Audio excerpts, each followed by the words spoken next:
Olá meus amigos, olá minhas amigas, tudo bem com vocês?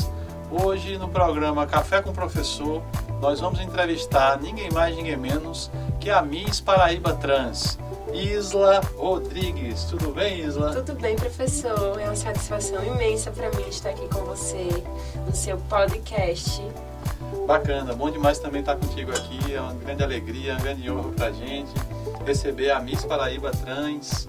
De qual ano? Qual foi o ano que você... 2022. 2022, bem recente, né? Isso. Bem, então a gente hoje vai conversar bastante coisa, vai falar um pouco sobre a tua biografia, tua trajetória de escolarização, os lugares que você estudou, também dos seus trabalhos, a tua mudança, né? A transição de gênero, falar um pouco sobre os seus títulos, que eu sei que são vários, e também, é claro, da tua pré-candidatura pelo PSOL, lá em Cabedelo, que é uma coisa muito bacana também essa tua participação aí. Então, Isla Rodrigues, falar um pouco então para o pessoal te conhecer mais de perto, falar um pouco da tua biografia. Conta aí pra gente onde é que você nasceu, qual foi o bairro que você cresceu, falar um pouco dos teus pais, se teve irmão, falar aí um pouco da tua vida pra gente. Então, eu sou nascida em João Pessoa. Porém, eu só nasci em João Pessoa, porque desde a minha infância que eu sou criada em Cabedelo. Por conta disso, eu me considero uma cidadã cabedelense. Bacana, então você só nasceu em João Pessoa e já foi direto morar em Cabedelo, foi lá que você criou. E qual era o bairro? Centro de Cabedelo. Ah, então você é uma cabedelense do centro. Exatamente, cabedelense nata, do centro de Cabedelo. E teus pais também são de Cabedelo? Teve irmãos, teve irmãs? Meu pai é nascido... na Paraíba, né? Minha mãe veio do Rio de Janeiro para Paraíba e os dois se encontraram e se casaram. Então eu sou um pouco carioca e um pouco paraibana. Bacana. E você teve irmãs, irmãos? Recentemente eu tive uma irmã agora que ela tem apenas 5 anos de idade. Então praticamente eu ainda sou a herdeira da família, né? Você foi filha única durante muito Exatamente. tempo, né? Bacana. E morando no centro de Cabedelo, onde é que você estudou? Qual era a escola que você frequentava lá no centro? Bom, eu já estudei no Rosa Figueiredo, sempre me destacava, saía no Melhores do Ano do colégio. Então você era uma aluna aplicada? Exemplar. Rosita me amava. Depois que eu saí do Rosa Figueiredo, eu fui aluna do Instituto Federal da Paraíba. Do nosso IFPB, né? Que, inclusive, eu fui aluna do senhor, né? Lá no IFPB. E deu trabalho, viu? Exatamente. Tô brincando, era uma ótima aluna. Desde sempre. E foi ótimo para mim, foi uma experiência renovadora, né? Porque a gente precisa ter uma educação de qualidade. E eu acho que o berço de uma carreira de sucesso é uma educação de qualidade. E isso o IFPB pode proporcionar. E lá no Rosa, quais são as lembranças que você tem? Tinha alguma professora, algum professor preferido? Karina Souto, minha professora de história. Eu amava muito ela. Inclusive, eu tirei vários 10 Nossa, nela. Cacau? Exatamente. Tudo se liga no final das contas, né? Bacana, coisa boa. E depois de ter passado pelo Rosa, ter passado pelo IFPB, dessa experiência escolar, né? No IFPB você fez o curso de técnico em meio ambiente, não é verdade? E em relação ao trabalho, com que idade começou a trabalhar, passou por alguns estágios? Eu me lembro, por exemplo, de encontrar várias vezes na Caixa Econômica do centro de Cabedelo, né? Conta um pouco pra gente as atividades laborais, né? Os trabalhos que você já teve. Exatamente. Eu fui a primeira mulher trans do município de Cabedelo a trabalhar em um órgão federal, que foi na Caixa Econômica Federal, onde eu fui menor aprendiz. Por quanto tempo lá? Eu fiquei 2 anos, que foi o período de contrato. E logo após essa minha experiência em um órgão federal, que é algo que pesa muito numa assinatura de carteira de trabalho, eu fui jovem aprendiz do Tribunal Regional do Trabalho, que foi onde eu passei uma matéria no JPB. Sim, que bacana. Que bacana. Então, esses já foram trabalhos, assim, interessantes que você teve na vida, né? Em espaços bons. Jurídicos, na Caixa financeiros. Bacana. E teve mais alguma outra atividade que você exerceu em termos de modelo, sou modelo profissional, também sou digital influencer, né? Já fiz patrocínio com mais de 30 marcas de estética, doutora Estrias, doutora Thalita Dourado, várias plásticas, vários procedimentos estéticos. Fora isso, também lojas de roupa que já me patrocinaram. E é isso.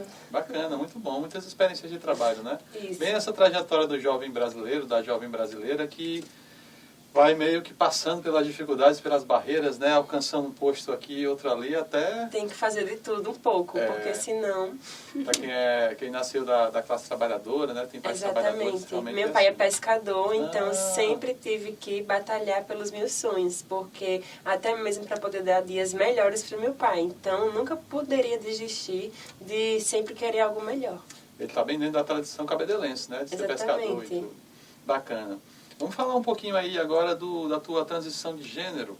Se você não, assim, se for tranquilo, falar um pouco como é que foi o enfrentamento, como é que foi um pouco com a família, como é que foi com a sociedade, como é que você sentiu isso, como foi essa descoberta e esse processo de transição. Fala um pouco aí para o pessoal de Cabedelo. Como eu sempre fui um pouco famosa em Cabedelo, justamente por me destacar no Rosa Figueiredo, Melhores do Ano e etc., para a cidade de Cabedelo foi um choque minha transição de gênero e para minha família também. E foi um período no começo muito difícil da minha vida, onde infelizmente, por conta de todo esse sistema patriarcal, esse gênero, meus pais tiveram que me expulsaram de casa, mas eu nunca desisti dos meus estudos, entendeu? E sempre segui em frente. E hoje em dia eu posso dizer que eu estou um pouco mais numa zona de conforto, que eu acho que pessoas como eu nunca estão em uma zona de conforto, porque o Brasil é o país que mais mata pessoas trans e travestis, e ao mesmo tempo é o país onde nossa expectativa de vida é apenas até os 35 anos, o que é de fato 35 anos. Algo muito alarmante, né? Que precisa ser mudado. E é sobre isso. E para mim, eu sempre fui a Isla dentro de mim desde criança, só externalizei isso depois, né, que eu vim me descobrir, mas eu sempre fui a Isla. Mais ou menos? Eu, tipo assim, com 8 anos de idade, eu já beijava meninos, por exemplo, tipo, de comportamentos de menina, eu brincava de bonecas. Então, pra mim, eu sempre fui a Isla, só demorou pra eu me encaixar no que eu era de fato, entendeu? Mas a transição mesmo começou com que idade? A minha transição começou com 14 anos de idade, que eu tomava hormônios escondidos, que isso também é um grande problema da saúde pública na transição de gênero, porque essas jovens não têm, né, esse acompanhamento com endocrinologista devido por conta de políticas públicas efetivas que não são efetivadas. Então, essas jovens, elas tomam esses hormônios que muitas vezes não pode ser tomado esse acompanhamento médico, e eu mesma já cheguei a tomar 5 perlutãs, perlutão é tipo um anticoncepcional de injeção, de uma vez só para você ter noção. Então, tipo, poderia literalmente ter morrido, porque a gente vive num país que não tem esse acompanhamento médico. Que problema grave, né? Não ter o serviço médico no SUS para a transição de gênero, né? E pelo que você conta, houve também um enfrentamento muito duro com a própria sociedade, né? Quer dizer, você vive um enfrentamento duro, uma sociedade que é violenta com pessoas trans. E como é que é essa batalha do dia a dia? Fala um pouco aí pra gente. Bom, essa batalha do dia a dia é bastante complicado, né? Porque, como eu costumo dizer, nós somos mulheres um pouco à frente, porque nós precisamos reafirmar todo dia que nós somos mulheres. A gente não fica num espaço de confortabilidade, como as mulheres cis ficam nesse espaço de confortabilidade, porque elas não precisam se reafirmar todo dia enquanto mulher. Uma mulher trans precisa se reafirmar todo dia, em todos os espaços como mulher. E eu acho que é essa problemática, e é isso que faz, às vezes, a gente ficar com tantos problemas psicológicos e psiquiátricos, pelo fato de que precisamos o tempo todo se reafirmar enquanto mulher. Isso é doloroso, a gente passa por constrangimento, tem pessoas que não respeitam, assediam, e enfim, esse é o cotidiano de uma mulher trans travesti no nosso país. A gente sabe que, de forma geral, o machismo é muito forte, né? E que já há muita violência contra as mulheres. E as mulheres trans sofrem ainda mais violência no cotidiano brasileiro, né? Muita luta para transformar isso, né? Exatamente. Mas vamos falar de coisa boa, vamos falar de algumas vitórias que você teve. Você tem vários títulos, você é Miss Paraíba Trans.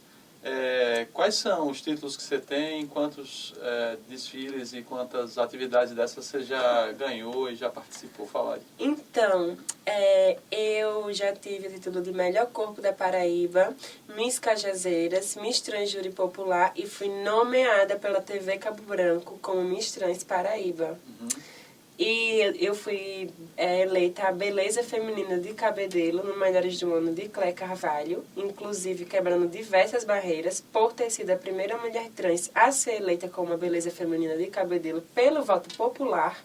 E depois eu fui considerada a melhor digital influencer de Cabedelo, no Melhores do Ano de Cabedelo também de Clé Carvalho, inclusive nessa votação agora recente. E eu também fui uma das selecionadas para o projeto, que é o laboratório do Fest Aruanda, né? Que o Fest Aruanda é considerado o Oscar paraibano do audiovisual. Sim. E eu tive a oportunidade de ser aluna da própria Suzana Lira, que a Suzana Lira é uma das maiores diretoras da Rede Globo, que produziu a série do Adriano Imperador, que conta a história do jogador Adriano na sua melhor fase, né? Bacana, que coisa boa. Experiências muito boas aí. Também é um campo de autoafirmação, de visibilidade para você, né? E eu acho que até dessa posição você ganha força para fazer o enfrentamento contra o preconceito, contra a violência, não é verdade? Exatamente. Bacana demais. E você recentemente lançou um documentário, né, sobre a sua vida, sobre sua luta, também sobre seus títulos, que chama Isla is Burning. É verdade? Você vai lançar esse documentário em Cabedelo também? Já tem data? O lançamento foi feito no Teatro Edinaldo do Egito, que tem uma gestora excelente, que é Letícia Atriz, que é minha amiga. Inclusive, gostaria de agradecê-la. E também gostaria de exibir esse documentário para a população de Cabedelo, para inspirar todas as mulheres de Cabedelo, porque eu acredito que todas as mulheres sofram de alguma forma, independente de ser trans ou cis. A gente sempre tem uma barreira na nossa frente que impede que a gente ocupe o mesmo espaço que o homem. O exemplo disso é o piso salarial do Brasil, que se a gente for olhar em dados estatísticos, não sou eu que falo, não é o senhor que fala, não é ninguém que fala, é a matemática que fala, que nós não ganhamos o mesmo que os homens. Então, é um documentário focado para incentivar essas meninas a alcançar patamares maiores e dizer não ao machismo. Mas então vai ser lançado também em Cabedelo, mas está sem data ainda. Exatamente. Bacana, vamos ficar todo mundo ansioso lá em Cabedelo, esperando para conhecer um pouco esse documentário e você contar um pouco mais para a gente lá sobre a sua vida. Mas me diga mais uma coisa, há um outro espaço de visibilidade, há um outro espaço que você está ocupando, que também é muito importante, que é a sua pré-candidatura pelo PSOL em Cabedelo, não é? Então, é também um espaço de visibilidade em que você pode falar para a população, falar para a sociedade, defender as bandeiras do público LGBTQIAPND+, e é claro, lutar contra todo o preconceito, toda a violência que vocês acabam, que a gente, todo mundo está submetido a muita violência, né, mas em especial os grupos LGBTs. Fala um pouco aí da sua pré-candidatura, como é que surgiu esse desejo, como é que está sendo essa experiência? Bom, o desejo em me pré-candidatar à vereadora de Cabedelo é justamente porque eu sou a favor da mudança.